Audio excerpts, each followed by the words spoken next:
Professor Grabiner paced around his room. He should use this time to catch up on his reading, but for some reason he couldn't help but think about Tori. Had she gotten home safely?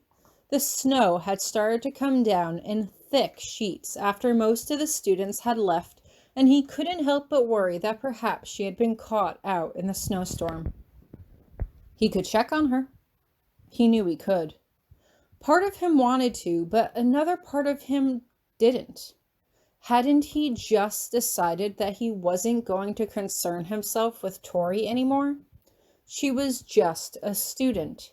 He shouldn't care about her any more than he cared about any other student on this campus. He didn't worry if Miss Middleton got home okay, and she was traveling much further than Tori was. But as the days passed, the more he tried not to think about her, the more he did. It was like ignoring an itch in his side. Eventually, it overtook his thoughts completely, and he knew that he was never going to be alleviated of this concern until he actually did something about it. "I shouldn't be doing this," he muttered to himself as he went into his closet and searched for a scrying orb. All he needed was one quick peek. Just one quick peek to make sure that Tori was safe at home, and then that would be that.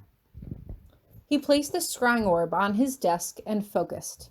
Unfortunately, it was difficult for him to even begin to form a mental picture. He had neglected to study white magic, spirit magic, knowing that any magic concerning the otherworld was all but repulsive to him. Still, it did have its specific uses, and he couldn't deny that it served him now. This turned out to be a valuable exercise, as it actually took him over an hour of focusing and meditating before a clear picture of Tori finally came into view. She was sitting at her desk with her chin in her hand, staring out the window. There was a book sprawled open in front of her, but it didn't look as though she was any more engrossed in her reading than he was.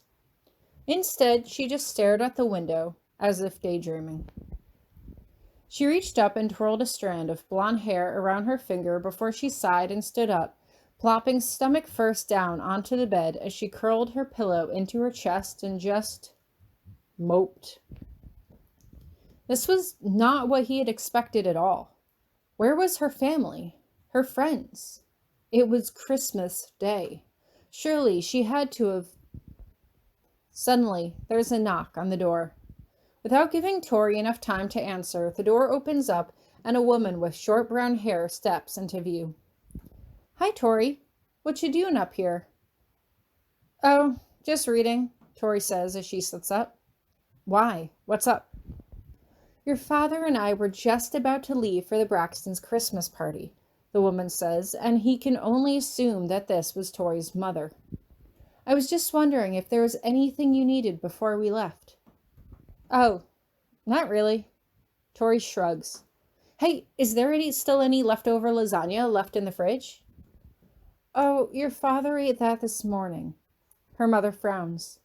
"Is there something else I can make for you? We have to leave in 15 minutes, but I can..." "No, Mom, don't worry about it," Tori says quickly. "We still have cereal in the pantry, right?" "And ice cream in the freezer," her mother replies as she comes over to kiss her forehead. "Just promise me that you'll at least eat an apple before you start digging into dessert." Tori's eyes go wide for a moment before she quickly recovers herself.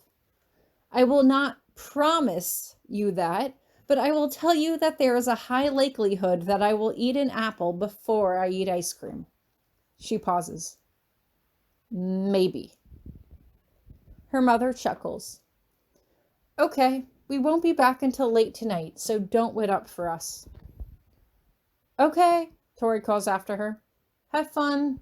Be safe. Don't drink and drive."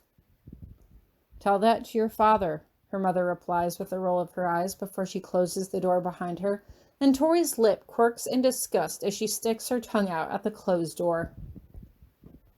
Tori mumbles something under her breath before she rolls over onto her back and picks up a teddy bear, holding him in front of her face. "What do you think Ellen and Virginia are up to right now?" she asks the bear. You think they're having fun, or do you think they're just as bored as we are? The bear says nothing. You're right. Ellen's probably just as miserable as I am, but Virginia must be having an amazing time. I wish I could spend Christmas at her house. I want to see how real magical families celebrate the holidays. Maybe they have special magical presents instead of stupid video games. Like, why buy me a video game when I'm not even here to play it? Tori rolls back onto her stomach as she hunts around the covers for a remote control, which turns on a small television set in the corner of her room. Okay, well, it's just you and me, Mr. Bear. What do you want to watch? Professor Grabiner pulls away from the orb and frowns. That was not how he had expected Tori to be spending her Christmas at all.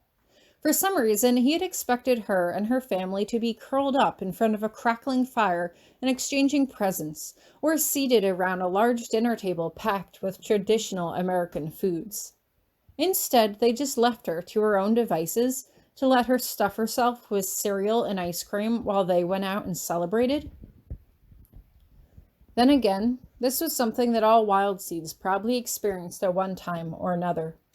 The spell encouraged their parents to forget magic, and now that Tori had accepted that magic, they would start to forget her as well.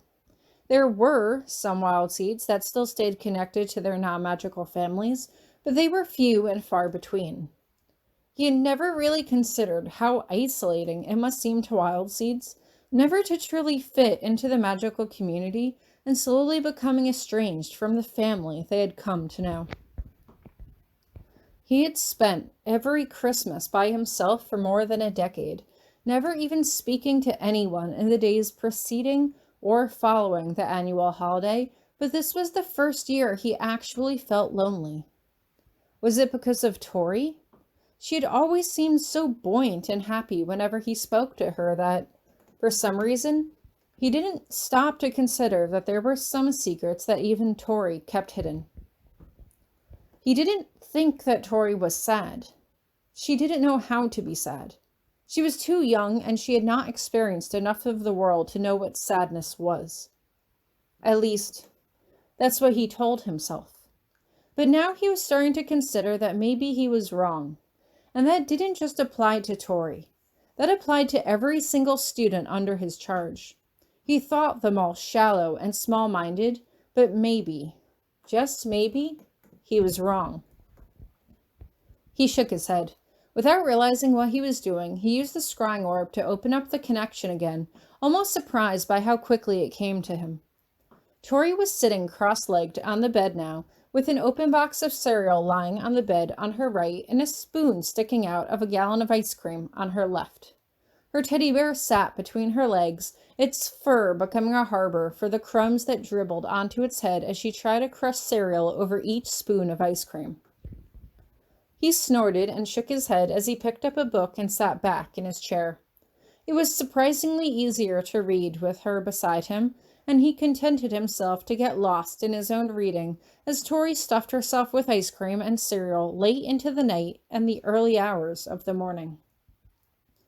It wasn't the way either one of them truly wanted to spend their Christmas vacation, but at least neither of them had spent it alone, and that was something special, all on its own.